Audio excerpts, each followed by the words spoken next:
राधे राधे दोस्तों।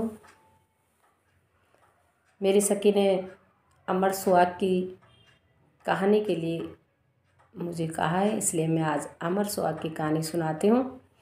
एक ब्राह्मण थे, उनके 5 पुत्री थी। वो शंकर भगवान की पूजा करती थी, दिया जलाती थी और अमर सुहाग की कहानी सुनती थी। इसमें से 4 तो अमर सुहाग की कहानी सुनती थी, पर जो 5वीं थी वो दिया जला के ही घर लौट आती थी। और जो ही वो दिया जला के लौटती थी उसका दिया बंद हो जाता था और उनका चारों का जलता रहता था।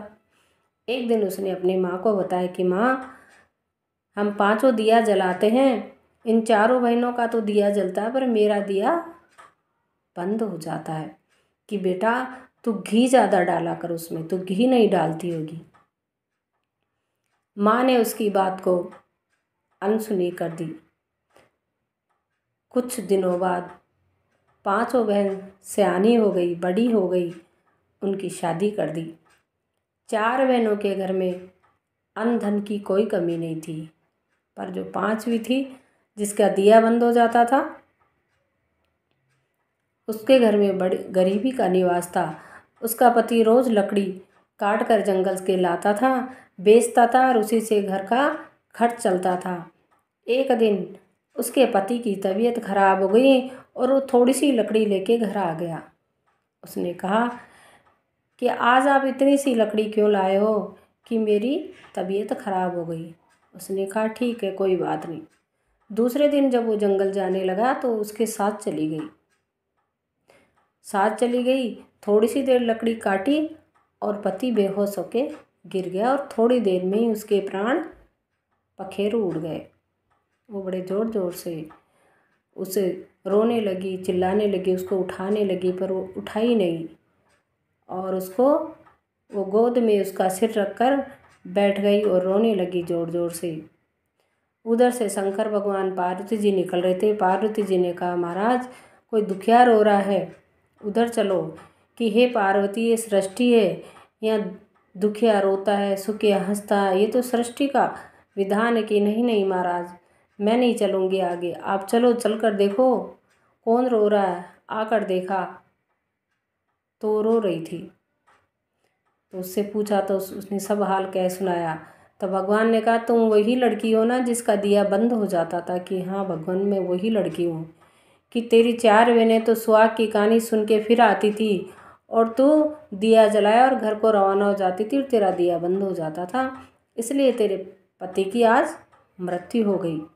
उसने भगवान के पांव पकड़ लिए कि भगवान, मैं व्रत भी करूँगी, कहानी भी सुनूंगी, उद्यापन भी करूँगी, पर मेरे पति को जीवित कर दीजिए।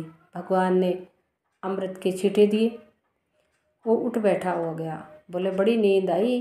बोले ऐसी नींद कभी ना आए और घर चलो जल्दी से, मुझे सुहाग का उद्यापन करना है। वो घर गई।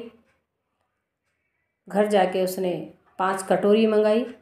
5 कटोरी जैसी भी आपकी यथाशक्ति हो, चांदी, पीतल, तांबा, कांसी, स्टील, जो भी आपसे बन पड़े, 5 कटोरी। उसमें सभी सुहाग की चीज़ें, मेहंदी, काजल, बिंदी, रोली, मोली, चूड़ा, ये सभी चीज़ें, बिछिया, एक ब्लाउज पीस, ये सब रख के एक शंकर भगवान के मंदिर में रखा और 4 और सुहागन बहनों को दे दिए ताकि ये आगे बढ़ सके। तो जिस भी बहन से हो सके ये कहानी सुने, एक मंदिर में चढ़ा दें, एक कटोरी में घी भर के दीपक जला दें और 4 कटोरी सुहाग की सभी सामान रख के और 4 बहनों को, सुहागन बहनों को दे दें ताकि वो भी ये कहानी सुने सुहाग की और इसको आगे बढ़ाए। तो हे शंकर भगवान, हे पार्वती मैया, जैसे उस बहन को सुहाग दिया वैसा सभी को देना, कहानी कहने वाले, सुनने वाले और हुंकार भरने वाले को। चंदन की चौकी मोती का हार, और सुहाग की कहानी मेरे जीव का आधार। जय श्री राधे।